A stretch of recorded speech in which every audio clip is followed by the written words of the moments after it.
What's your question? Actually, if I can jump in here for just a second, we want to limit to one question a person, please. Oh, yeah, no, there's not one question. We're just hitting with like 17 answers. Who said that?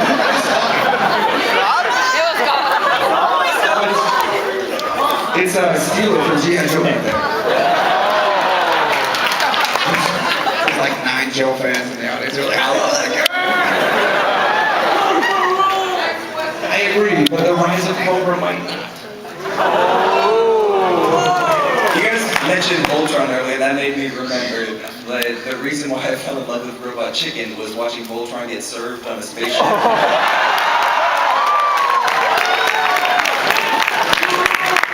And so I'm just kind of wondering, do you guys have like a favorite sketch or one that's just really special to you? That's my favorite sketch, dude. Honestly. The Tooth Fairy, like my favorite sketch.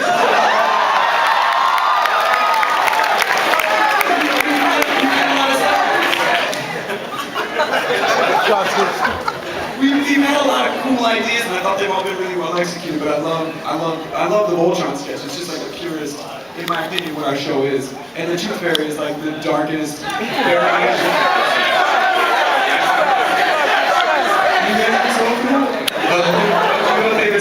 Well, I'll say darkest sketch, the Tooth Fairy, of course. But my favorite thing recently is this little teeny tiny channel flip where a bunch of cats are sitting around talking about their recent bells. Like, oh, bells are nice. And suddenly a cat runs in with a suicide bombers and a Minnie the Mouse.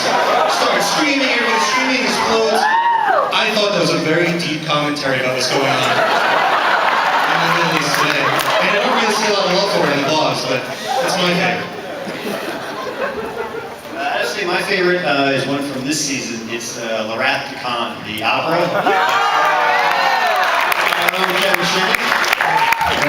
Kevin wrote that sketch. My favorite sketch is the Gummy Bear.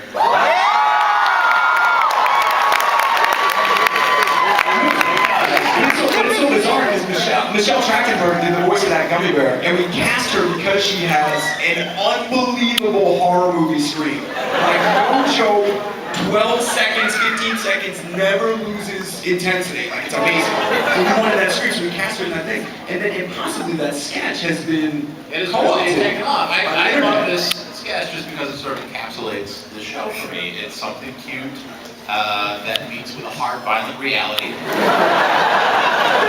And it's really sort of taken off on YouTube where people are making their own mixes of I've seen people like do choreographed Bollywood-style dances to remixes that they've made of their own interpretation of the Gummy Bear scream, which is so funny to us. We just think that's awesome. It's hard. Make your own stuff. I don't know. I mean, there's so many. Of the ones that I wrote, I thought because of the process of getting to it was the Law and Order KFC, where it's all. That was. But when we were sitting also in the room, the Iron Man sneaking up on is one of my favorites as well. You guys see that one? There's 2 guards that work in the Mandarin. Yeah. And Iron Man is approaching, and they just hear him because he's super. They're like, oh, Iron Man, he moves so slow. Did you see that game last night? And then you start hearing like an even more horrible sound. I'm like, what is that? Oh my God! He's in the vent.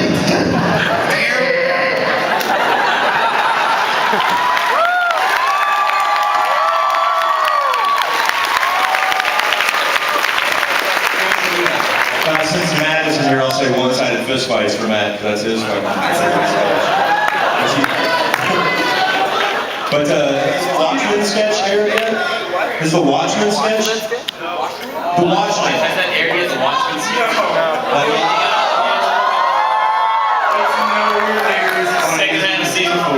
Like, what should I tease it for him? I guess there isn't really a tease. It's a Dr. Manhattan sketch. It's a tease anything else. Yeah, I mean, you know what the joke is. It's Dr. Manhattan. He's giant, he's blue, and he's naked. And he saves people. That's how it goes. Thanks, Simple man. You're and totally effective. naked. Was there any sketch that ended up in Robot Chicken that you guys all disagreed on at first? And then somehow ended up Like, were there ones that people got convinced over time? yeah. Well, I can tell you there's one that no one has been convinced of ever. It's Tom's and my favorite, the spinning newspaper sketch. This was all based around a conversation because Mike Solo doesn't like pizza. And we were like, what, pizza? You don't like pizza? How does that even work? And Who so- thinks Mike Vasella should no longer have a vote?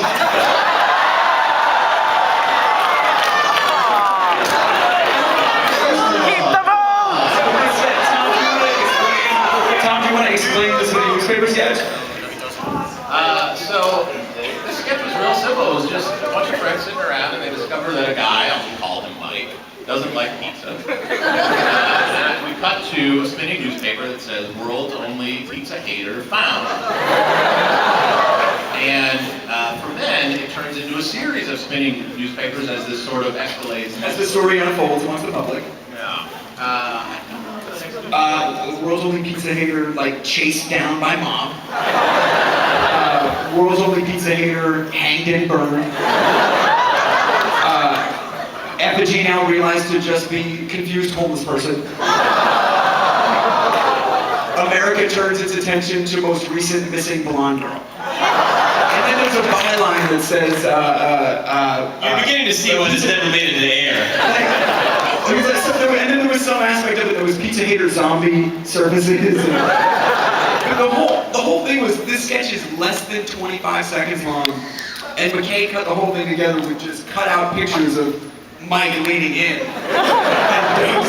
And then some random person like, you really hate pizza? And then out of nowhere someone else popped up like, and it just, the visual of the aesthetic, it was funny, it was super cheap, and Tom and I thought it should be in the show. And everyone has fought us, and it's never even been on a DVD.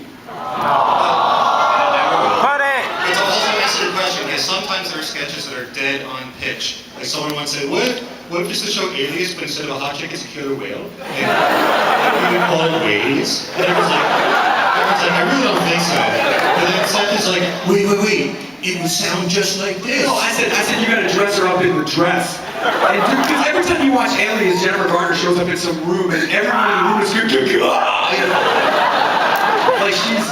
I think Jennifer Garner's pretty, but she's not stopping an entire room full of, desperate villains. But it's her voice that sold it. Well, so that was the thing. We had the whale jump into the No Doubt music, and it's got the earrings on, and we watch everybody's eyes bug out, and then the guy leans over to me, he's like, Sydney, the information that you need is in the sink on the top floor. She just goes,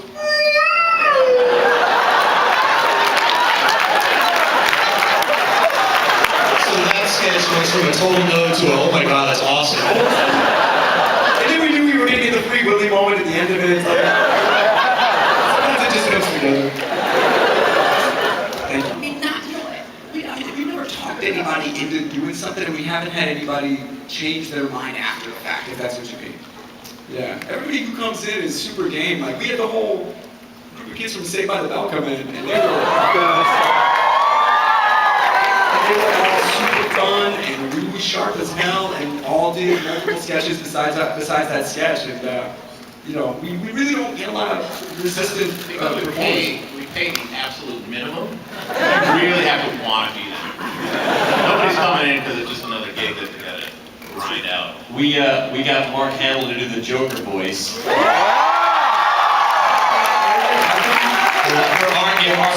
There's a sketch, I don't know if you guys have seen it yet, but it's the Arkham Redemption. But he was just concerned that we had respect for the Joker.